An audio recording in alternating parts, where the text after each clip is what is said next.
Om Swastiastu. Selamat sore pemirsa, apa kabar Anda sore hari ini? Semoga selalu dalam keadaan sehat. Saya Mati Sugandana Karang, kembali hadir dalam Dialog Harmoni Bali sore hari ini.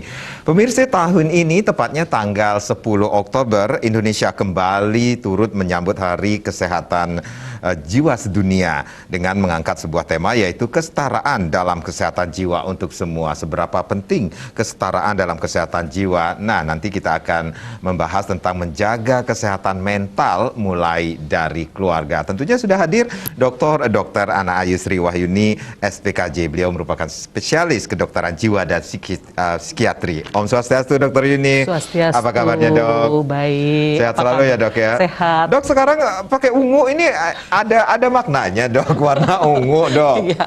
Sebelumnya kita nyapa pemirsa dulu ya. Iya, boleh, silakan. Selamat sore pemirsa Bali TV dimanapun berada. Warna ungu ini salah satu adalah warna dari kedokteran jiwa. Jadi ungunya mungkin ini ya ada range-nya. Ini salah satu bentuk warna ungunya saja. Oke, baik. Sebelum kita ke topik, Dok, kalau kita ngomongin tentang warna, itu juga bisa meningkatkan imun seseorang nggak sih, Dok? Katanya iya, tapi saya belum banyak belajar.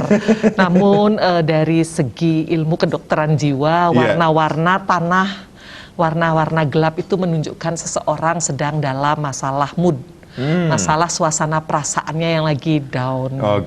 Jadi kalau yang berwarna-warna cerah ya biasanya orang-orang yang narsisistik ya. Jadi semua orang harus jadi followernya. Gitu.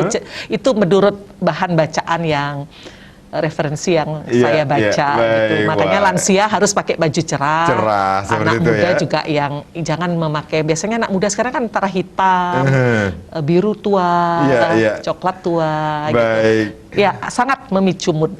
Oke, baik. Nah, ini kebetulan saya suka banget nih dengan warna-warna cerah. Masih muda jiwanya. Makanya terus happy. Dokter ini, tadi di awal saya sempat mengatakan bahwa hari ini atau 10 Oktober yang lalu, 10 Oktober hari 10 ini. hari ini ya, tepatnya. Tepat sekali hari ini. Hari ini bertepatan sekali kita memperingati Hari Kesehatan Jiwa Sedunia. Ada yang menarik di sini mengangkat sebuah tema kesetaraan dalam kesehatan jiwa untuk semua. Ini ada makna apa di balik tema yang diambil tahun ini, Dok? Ya, mungkin yang mengangkat tema adalah dari Kementerian Kesehatan, tetapi siapapun boleh memaknai arti daripada tema besar ini. Jadi kesetaraan ini bagaimana penderita gangguan jiwa, baik yang dengan masalah kesehatan jiwa ataupun orang dengan gangguan ODGJ dan ODMK, itu sama mendapatkan pelayanan haknya sesuai dengan hak asasi manusia, sama dengan yang mengalami gangguan fisik. Karena selama ini gangguan mental atau gangguan jiwa itu masih subordinasi.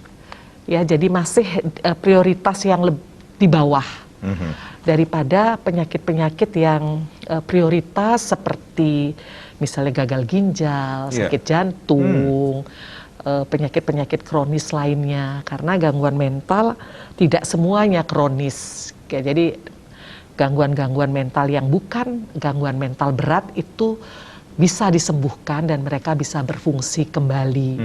Mungkin lebih fungsional daripada yang gangguan fisik kronis yang harus cuci darah setiap seminggu sampai 3 kali. Nah, kesetaraan inilah yang diharapkan gitu ya oleh pemegang kebijakan juga dan oleh pelaksana-pelaksana di lapangan untuk semua manusia sakit apapun dia punya hak yang sama untuk mendapatkan penanganan yang terbaik sesuai dengan hak asasi manusia. Baik dia punya uang maupun dia tidak punya uang. Itu yang dimaksud kesetaraan di sini, dan tentunya mereka semua sama harganya di masyarakat. Jadi jangan orang yang pernah mengalami gangguan mental distigma.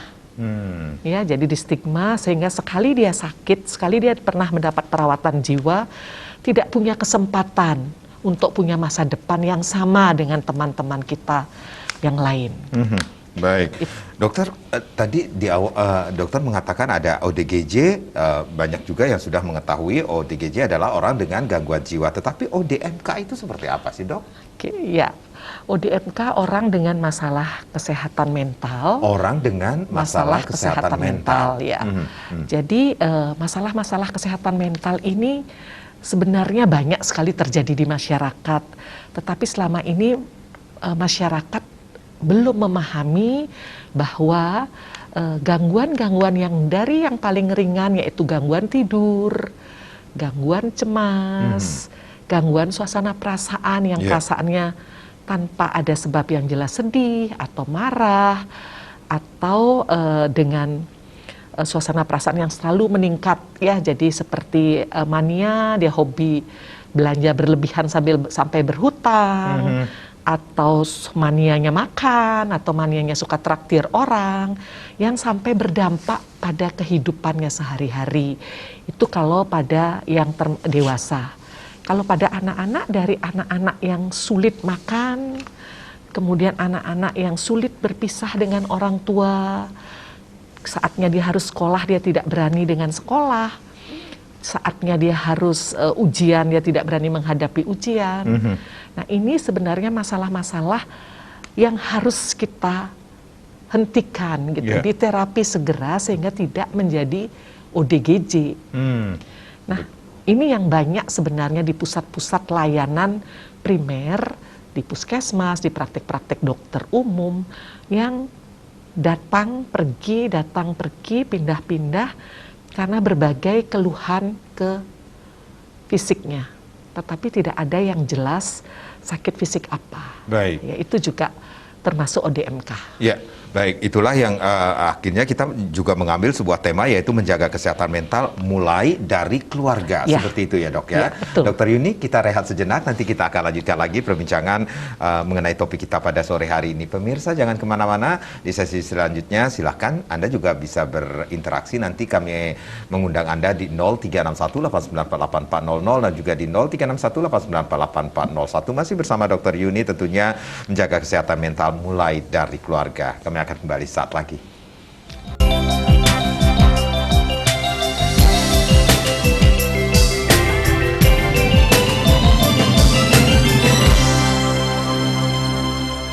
Terima kasih Anda yang baru saja bergabung bersama kami di Dialog Harmoni Bali. Menjaga kesehatan mental mulai dari keluarga adalah topik kita pada sore hari ini.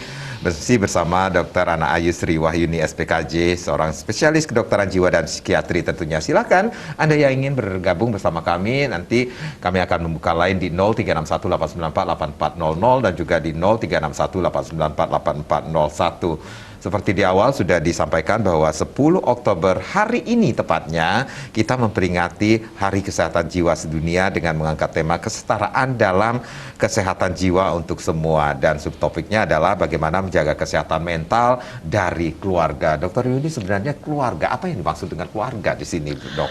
Iya, kalau keluarga menurut Kamus Besar Bahasa Indonesia kan gitu ya, ini adalah suatu kumpulan ya, sekumpulan. Jadi orang-orang yang ada hubungan darah ataupun related ya, langsung maupun tidak langsung kan begitu ya. Salah satu dari banyak definisi sebenarnya. Yang dimaksud dalam keluarga dalam kesehatan mental ini adalah bagaimana seseorang yang lahir dari satu keluarga gitu ya, jadi dari ayah dan ibu itu lahir betul-betul dipersiapkan. Dan ketika seseorang akan membina, membentuk keluarga baru, jadi benar-benar sudah mempersiapkan mental, bukan hanya fisik, bukan hanya materi, tetapi mental untuk suatu saat kalau diizinkan oleh Tuhan akan menjadi orang tua. Nah, ketika kita sudah disahkan baik secara agama maupun secara sipil ya, dicatatkan perkawinan itu di catatan sipil dimanapun kita berada. Nah, di situ mulai suatu keluarga akan terbentuk. Dan ketika kita akan mempersiapkan diri punya anak, kita juga kembali lagi tidak hanya karena apa ya, stigma, tidak hanya karena apa ya, tanda bahwa kita sudah berkeluarga harus punya anak. Bukan apa ya istilahnya standar orang menikah harus punya anak gitu ya, bukan. Bukan hanya sekedar mengejar label bahwa kita sudah punya anak atau sudah menikah. Tetapi sudahkah kita mempersiapkan diri bagaimana ketika pertemuan antara sel sperma sama ovum perempuan dan sperma dari laki-laki dan ada energi Tuhan, di sana akan mulai tumbuh berkembang seorang janin atau mungkin dua bisa gitu kalau kembar, dan selama tumbuh kembangnya ini mendapatkan asupan kasih sayang, perhatian, dan dihindari dari trauma. Kenapa bisa trauma ketika baru konsepsi? Ya, seandainya misalnya itu dipaksa, hubungan seksual yang dipaksa, tidak diharapkan, atau itu masih di luar perkawinan misalnya. Dan kemudian dalam berjalannya waktu setelah terjadi perkawinan, ada kehamilan, mulai terjadi kekerasan di dalam rumah tangga, baik itu dengan pasangan langsung maupun dari lingkungan, yaitu mertua, ipar, atau saudara-saudara yang mungkin tinggal dalam satu lingkup yang disebut dengan keluarga. Jadi di satu atap ternyata masih ada keluarga-keluarga yang lain selain pasangannya. Nah, ketika terjadi trauma pada ibu hamil masih melakukan penyesuaian diri dengan suatu keluarga yang baru, ini sudah bibit-bibit, ya, sudah bibit-bibit untuk tumbuh kembang mental anak ini, bukan hanya fisik karena yang sekarang ini stunting yang banyak dibicarakan, tapi bagaimana mental itu juga berkembang sejak dalam kandungan. Bagaimana ketahanan mental seorang anak itu sudah muncul dalam kandungan ketika seorang ibu fight, ya, tidak ingin makan, mual, dia tetap makan. Ada masalah dia selesaikan, tidak dengan emosional, tetapi bagaimana dia membicarakan, bagaimana supporting mertua, suami, orang-orang di sekitarnya bahwa oke, memang ini berbeda dengan rumahmu dan lain sebagainya, itu dapat support. Sehingga nanti ketika melahirkan, ibunya juga dengan semangat juang melahirkan. Tidak harus, saya nggak berani nyeri dok, saya dioperasi saja. Itu sudah ketahanannya sudah turun gitu ya. Jadi fight melahirkan, per vagina melahirkan normal. Nah, daya tahan dan semangat juang anak-anak yang dilahirkan pun berbeda. Kemudian sampai kita punya kesempatan ada golden period sampai umur 40 tahun, sampai logika akan terbentuk di atas umur 10 tahun. Sedangkan sekarang anak-anak ketika orang tua melahirkan, punya anak, metode-metode pengenalan tumbuh kembang anak dari 0 bulan sampai 1 bulan itu apa, itu mereka tidak pelajari. Yang dipelajari adalah bagaimana menghasilkan anak, hasilnya yang dilihat. Jadi ingin instan kadang-kadang, ya. Jadi asupan-asupan instan itu juga secara tidak langsung merupakan stres. Oh, kamu harus makan ini biar kamu pintar, paksa gitu. Ya itu stres yang walaupun anak-anak belum bisa menolak, tapi alam bawah sadarnya sudah mulai mengalami penolakan. Apalagi ketika dulu sebelum menikah memang sudah tidak diharapkan kelahiran anak ini, terpaksa saya menikahi karena ada kehamilan. Ini luka batinnya itu cukup mendalam. Sehingga mungkin pemirsa bisa melihat ketika anak yang pernah terpikirkan saja tidak diharapkan baik dalam perkawinan maupun sebelum ada perkawinan, pasti anak akan sedikit menentang atau istilahnya bengkung bahasa Balinya ya. Jadi apa-apa kalau kita bilang pasti dia ingin yang lain dari apa yang kita harapkan. Proses inilah yang mungkin pemirsa Bali TV dimanapun berada, mulai kita kurangi ya, kalau bisa minimalisir seminimal mungkin terjadi trauma sejak dalam kandungan. Kalaupun terjadi, lakukanlah segera gitu. Ya, biar tidak terjadi masalah gangguan mental seperti cemas dan lain sebagainya pada anak-anak generasi penerus kita. kita mungkin mulai dengan bercerita kenapa gitu, walaupun masih dalam kandungan, ibunya, ayahnya, kakeknya, neneknya boleh bercerita kenapa peristiwa ini terjadi dari persiapan pernikahan gitu, sudah kacau balau mungkin gitu ya, sampai saat ini. Setelah lahir pun tetap kita lakukan bercerita itu sambil kontak, istilahnya itu kontak spirit dengan anak kita, baik yang sedang dalam kandungan maupun setelah lahir. Kita selalu bercerita hal-hal yang positif, bukan yang memaksakan sesuatu harus terjadi pada anaknya. Kamu harus pinter mau makan keju, makan salmon gitu ya. Itu secara tidak langsung stres. Ya, itu kan semua ada prosesnya. Jadi berproses. Kita harus belajar sabar bahwa tidak ada yang instan dalam melahirkan anak yang sehat fisik dan mental. Kita jangan berpikir hanya pintar, tetapi mentalnya bagaimana. Sehingga banyak anak-anak pintar akhirnya macet ketika dia harus berhadapan dengan masyarakat, dengan dunia luar, di luar dunia belajarnya. Jadi pintarnya hanya untuk ujian, dapat nilai, ibunya senang, tapi dia tidak pernah merasakan apa gunanya ini saya belajar dan untuk apa. Itu yang mungkin perlu pemirsa dimanapun berada, tidak ada kata terlambat walaupun sudah lahir sekarang, tetapi kita kenali.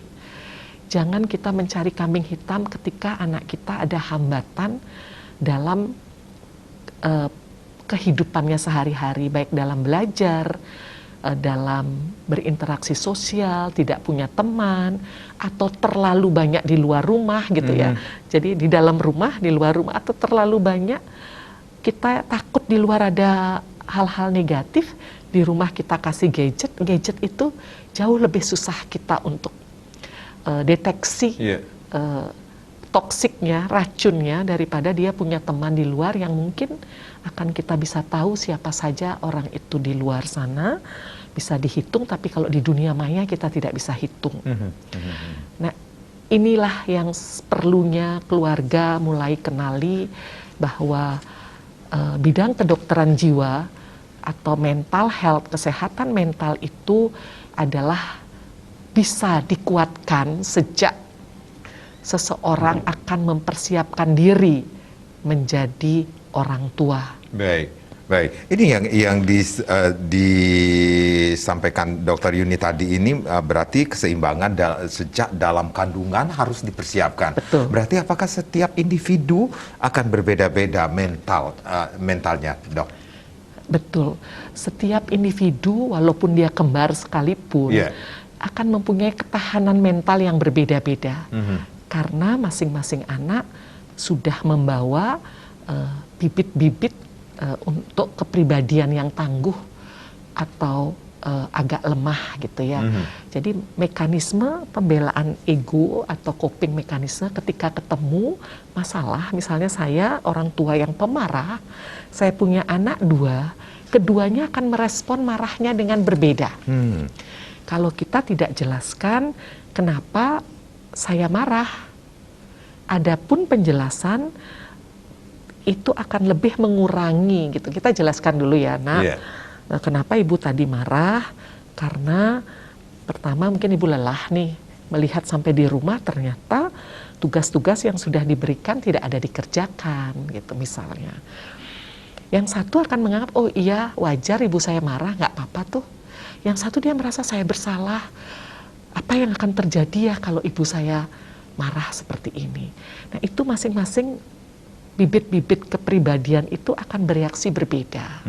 Untuk itulah kita perlu melakukan standarisasi di dalam keluarga ketika kita akan, kenapa ya kalau ibu marah berarti apa? Itu kita ngobrol. Waktu komunikasi sambil duduk-duduk, sambil mengerjakan PR, kita jelaskan apa dampaknya kalau tidak mengerjakan PR pada orang tua, pada dirimu. Apa dampaknya ketika tugas tidak diselesaikan. Kalau sudah ada komitmen, bargaining, hukumannya apa, konsekuensinya apa, saya kira anak akan berani mengatakan alasannya kenapa dia tidak mengerjakan itu, kenapa tertunda atau belum dikerjakan. Jadi orang tua pun tidak jadi sakit karena emosinya terganggu terus karena anak ini kok dia berani bicara. Jangan takut kalau anak kita berani bicara, berarti kita hebat, berhasil, anak kita mampu mengungkapkan apa yang dirasakan. Kalau anak tidak pernah merasakan apa yang dirasakan dirinya atau orang lain, itu juga sudah masuk dalam gangguan, ada masalah kesehatan mental. Ya, karena banyak sekali anak-anak yang diam, tidak berani mengungkapkan apa-apa, orang tua juga tidak berani mengganggu, akhirnya tidak pernah sekolah, baru bingung ya kalau tiba-tiba anak saya kelas 3 nih gimana dia bisa ujian. Kenapa tidak? Ini biasanya sudah terjadi dari dia taman kanak-kanak, sebenarnya sudah ada hambatan di dalam berinteraksi dengan dunia luar atau kesulitan belajar. Ya, jadi kesehatan mental seseorang itu bisa kita lihat, kah secara kasat mata? Kasat mata, Dok? Iya. Iya. Ketika seseorang ada gangguan dalam perilaku atau kegiatan kehidupan sosialnya sehari-hari sudah bisa. Sudah bisa dinilai oleh siapapun orang awam.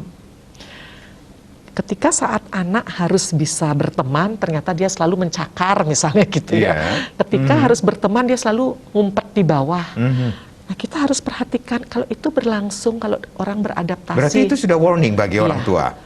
Ketika sudah lebih, kalau cuma 1 kali aja mungkin nggak apa-apa. Tapi kalau itu berlangsung setiap ada suasana baru, orang baru, ataupun sudah di sekolah, playgroup atau PAUD itu 3 bulan, 4 bulan masih begitu, ya harus segera dicarikan ahlinya. Jangan mencari kambing hitam. Oh, ini mungkin otonannya salah atau apa gitu. Oh, memang dalam keluarga memang nggak suka bergaul. Tetap kita harus melihat bahwa lebih bagus saya tangani sekarang, saya carikan ahlinya sekarang untuk masa depannya.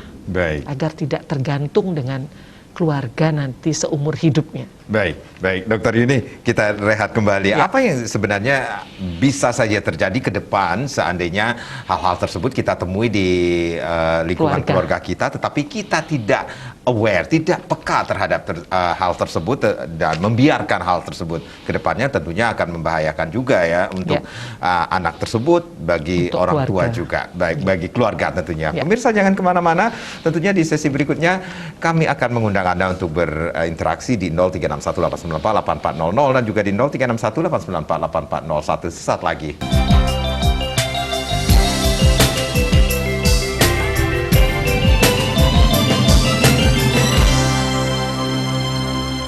Ya, kita masih dalam Dialog Harmoni Bali, bagaimana menjaga kesehatan mental mulai dari keluarga. Masih bersama Dr. Ana Ayu Sri Wahyuni SPKJ. Beliau merupakan spesialis kedokteran jiwa dan psikiatri. Silakan. Psikiater, ya, kedokteran jiwa dan psikiater tentunya. Dan silakan, lain sudah kami buka di 0361894800 dan juga di 0361894801 tentunya, Dok. Tadi sempat terputus.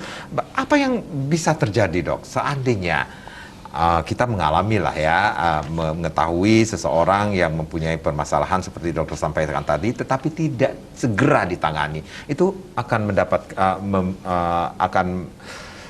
imbasnya ke depan akan lebih burukkah atau bagaimana, Dok?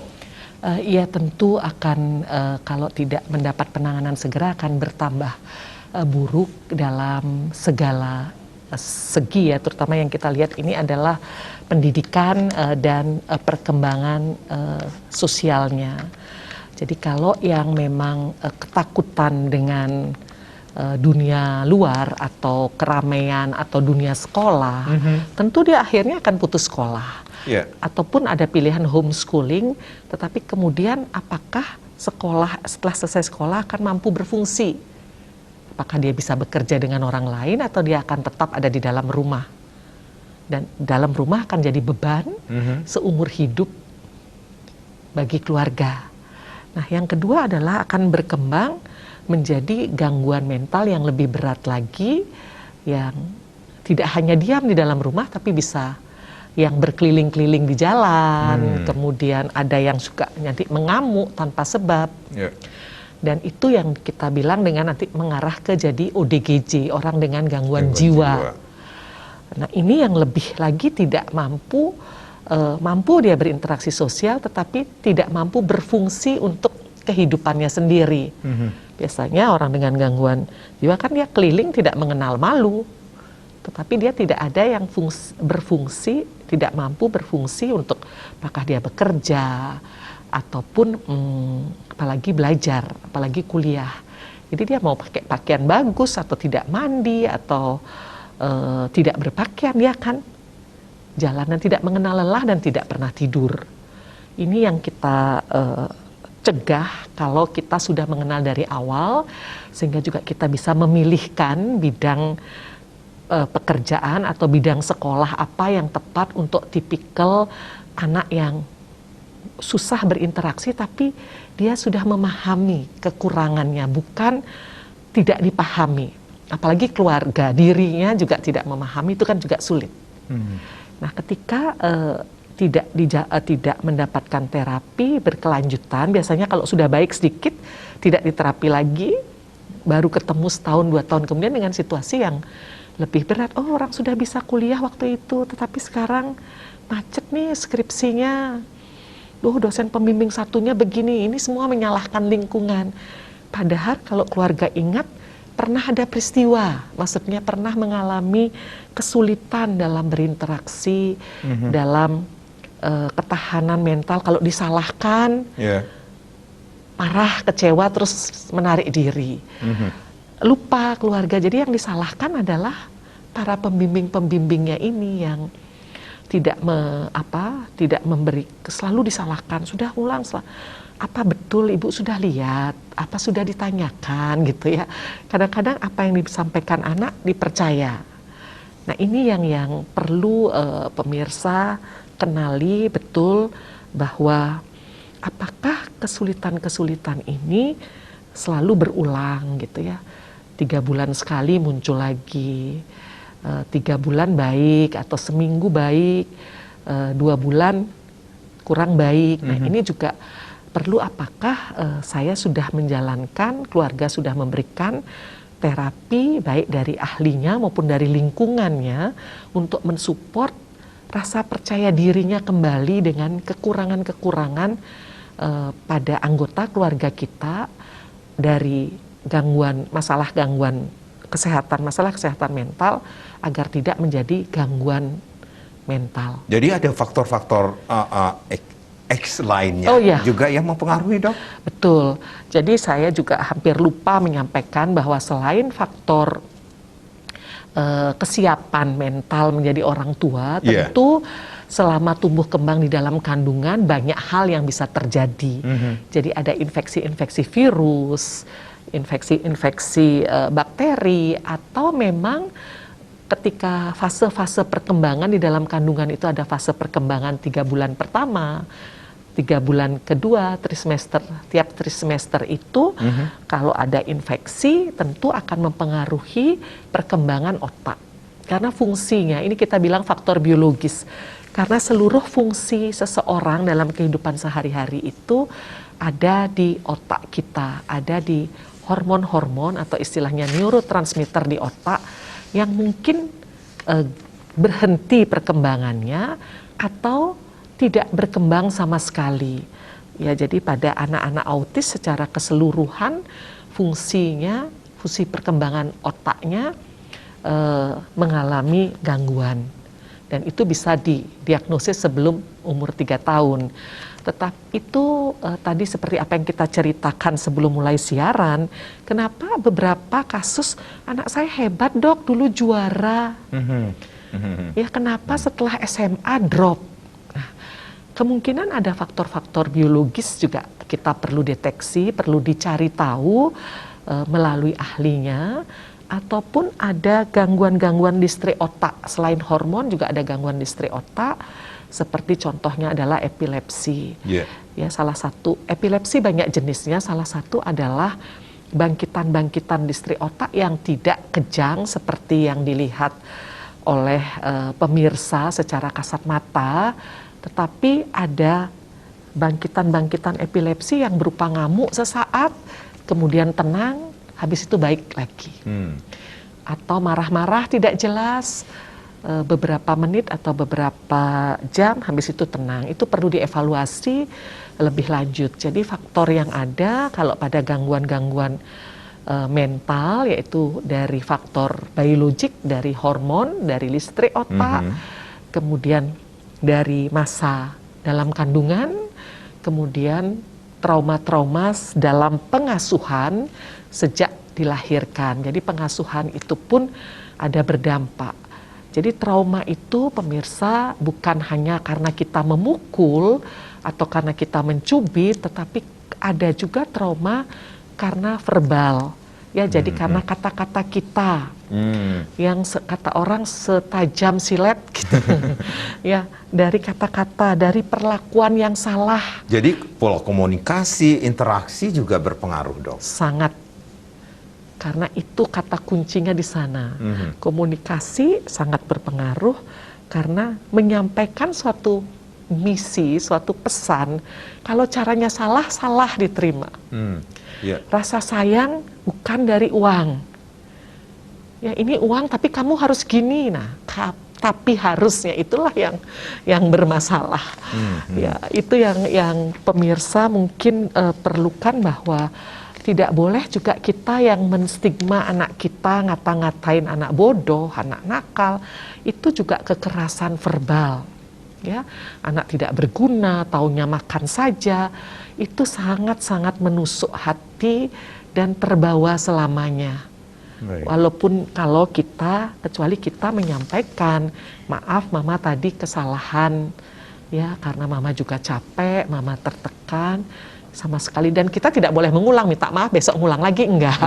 Jadi akan berpengaruh ke anak. Penelantaran juga demikian. Jadi anak-anak dibiarkan yang harusnya mendapat hak belajar, harusnya makan, dibiarkan. Itu juga salah satu faktor-faktor sosial yang mempengaruhi perkembangan mental anak dan berdampak menjadi gangguan. Jadi kenapa anak marah tapi nggak berani bilang, sakit perut, ke dokter terus tidak ada kelainan. Nah, itu tanda-tanda awal. Apakah ini akan menjadi gangguan mental, gangguan jiwa berat kalau tidak mendapat penanganan lebih lanjut. Ya, baik. Pemirsa, silakan Anda yang ingin bergabung bersama kami, line sudah kami buka di 0361894800 dan juga di 0361894801. Menjaga kesehatan mental mulai dari keluarga. Masih bersama Dr. Ana Ayu Sri Wahyuni SPKJ. Beliau adalah spesialis kedokteran jiwa dan psikiater tentunya. Dok, sembari kita nunggu penelpon ini sendiri, berarti ada pola komunikasi, interaksi, kemudian ini kalau kita berbicara tentang kesehatan mental ini selama masa pandemi ini juga mempengaruhi kesehatan mental masyarakat, dong? Sangat dalam lingkup keluarga. Dalam lingkup keluarga sangat memicu, karena di sini semuanya jadi sensitif. Kita semua berada di rumah. Jadi gesekannya itu akan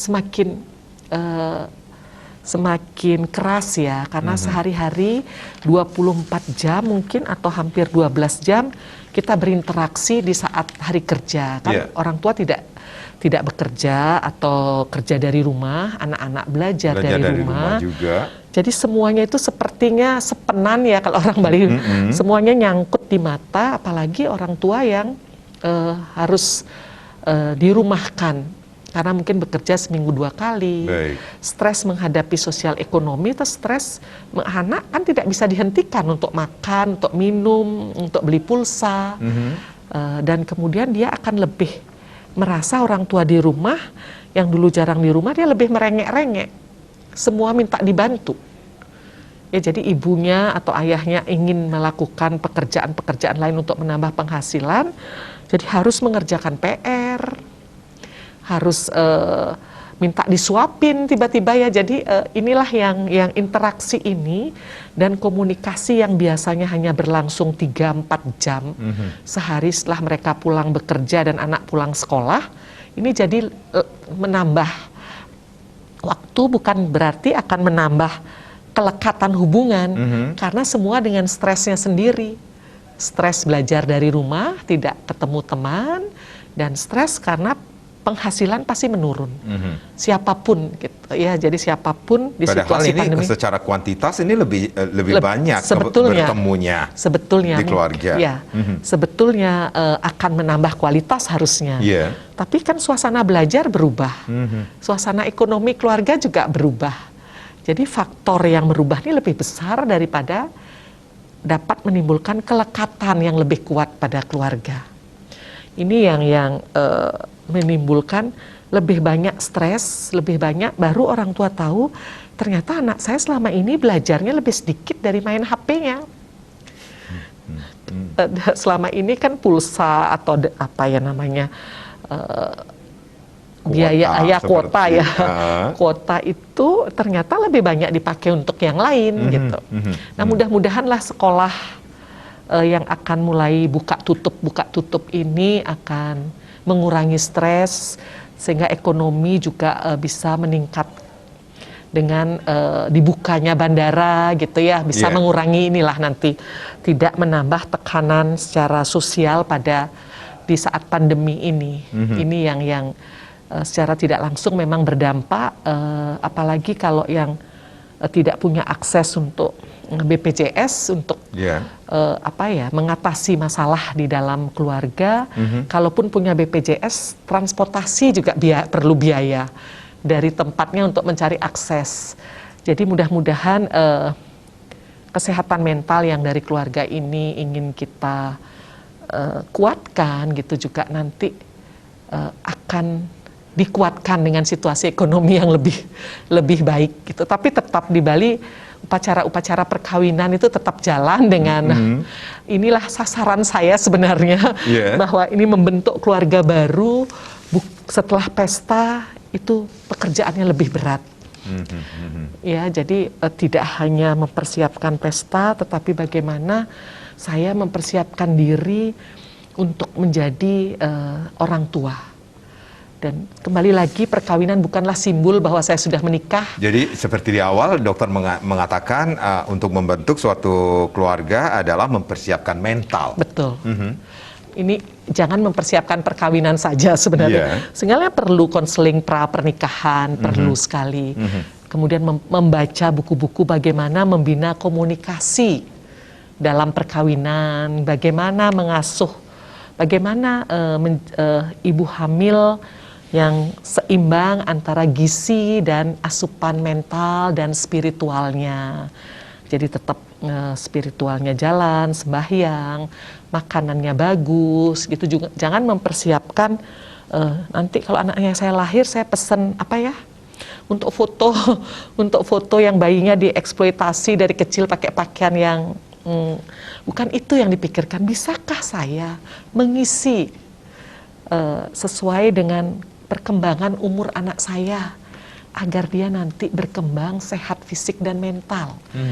Harusnya message ini ditanamkan di konsultasi pranikah, bukan yang ada konsultasi wedding organizer, tapi ada konsultasi pranikah. Tidak harus ke psikiater, siapapun bisa melakukannya yang sudah terlatih untuk itu. Sehingga tidak harus, masih stigma sampai saat ini bahwa psikiater itu untuk orang mengalami gangguan jiwa berat. Padahal untuk mencegah agar tidak menjadi gangguan jiwa berat juga sangat mungkin dan bisa. Itu yang ini perlu kita selalu gaungkan ke masyarakat. Iya, berhubungan dengan Hari Kesehatan Jiwa Sedunia, berarti ada cara untuk meningkatkan kesadaran dan kepedulian masyarakat akan pentingnya isu-isu kesehatan jiwa yang ada di sekitar kita, Dok. Iya, ini salah satunya dengan siaran ini. Yang kedua adalah mengajak masyarakat melalui kampanye-kampanye langsung, melalui webinar-webinar dan mungkin yang strategis sekali adalah bagaimana orang dengan gangguan jiwa berat mendapatkan haknya di masyarakat. Pertama adalah pembebasan pasung. Karena sampai mudah-mudahan tahun 2025 Indonesia bebas pasung. Jadi masih adakah case dengan pemasungan ini, Dok? Masih ada, bahkan ada. di Bali juga masih ada. Dan mungkin kalau dalam angka, mungkin di Bali lebih kecil daripada daerah lain. Tetapi di Bali angka ODGJ-nya termasuk yang 3 besar di Indonesia. Ya, jadi angka realnya saya tidak hafal, namun mungkin saya bisa cerita untuk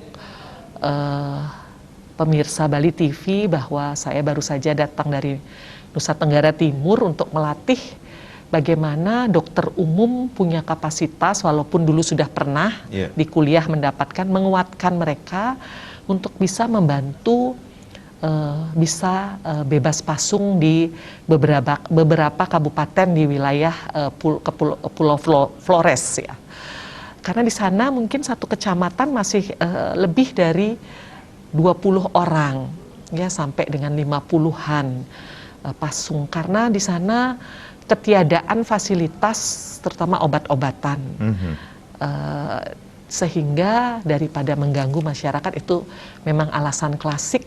Karena betul-betul memang belum ada, tapi saat ini Kementerian Kesehatan melalui Direktur Kesehatan Mental dan Nafsa akan segera mendistribusikan obat-obatan yang dibutuhkan untuk penanganan pasien dengan gangguan jiwa. Jadi di Bali juga ada,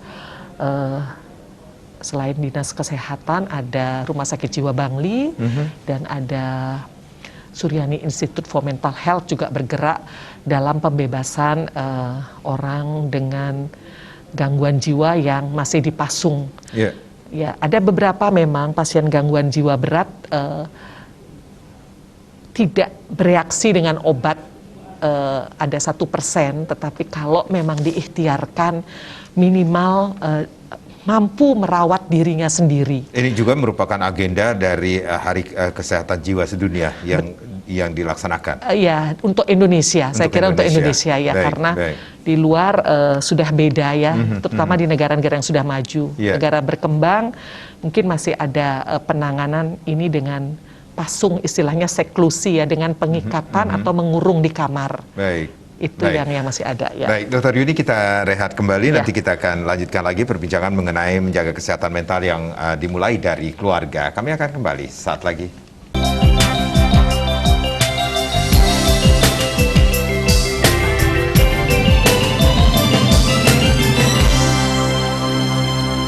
Masih bersama Dr. Yuni, tentunya masih dengan topik kita menjaga kesehatan mental mulai dari keluarga. Dok, berarti keluarga sangat mempengaruhi atau bisa dikatakan menjadi deteksi dan penyaring awal kesehatan mental seseorang, Dok. Betul. Dalam lingkup keluarga. Betul.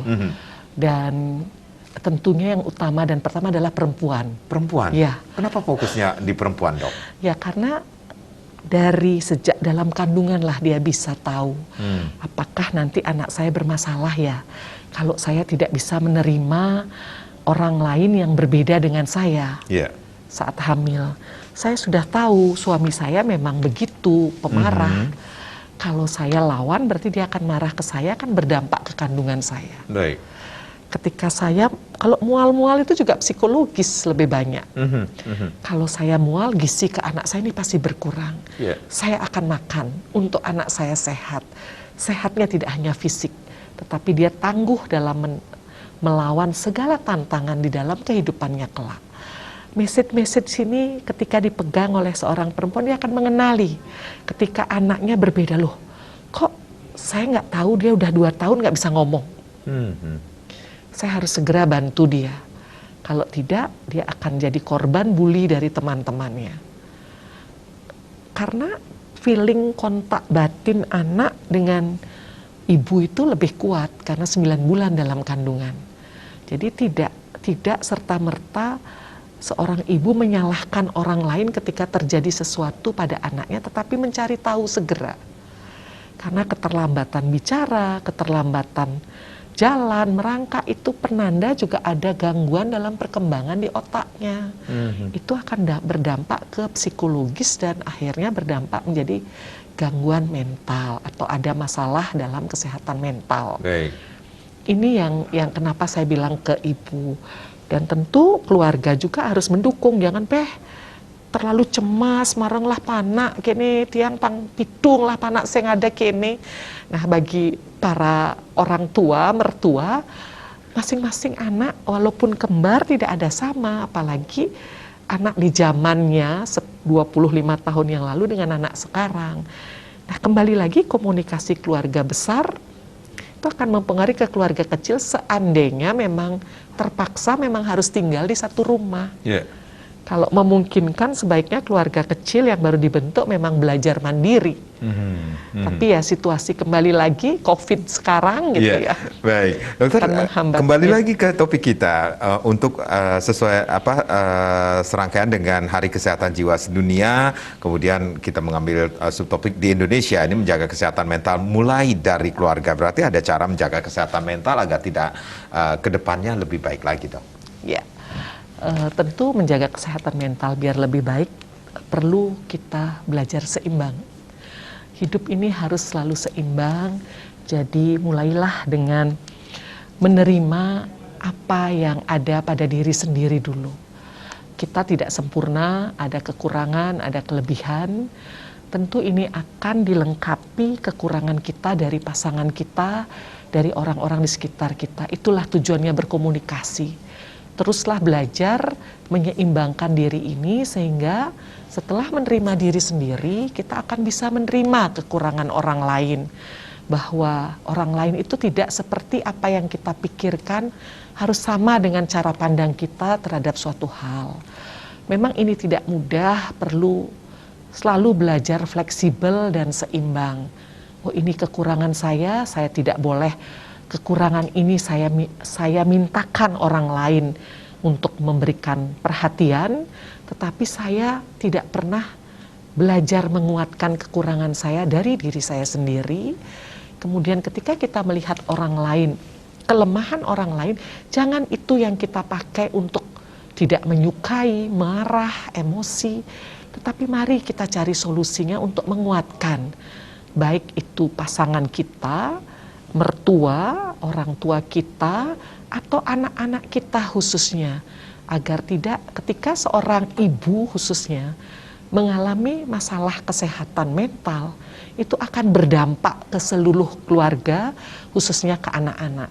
Jadi cahaya di dalam keluarga itu akan redup ketika seorang ibu tidak ada masalah kesehatan mental, sehingga cahaya atau sinar dalam keluarga itu tidak terang. Tapi ketika ibu seimbang, bebas dari trauma masa lalu, bisa menerima kekurangan diri dan kekurangan orang lain, cahaya dalam rumah walaupun ekonomi lagi sulit, dia tetap akan bercahaya dan berjalan langkah demi langkah untuk menghantarkan anak bebas dari gangguan mental. Baik, Dr. Yuni, terima kasih sudah sharing.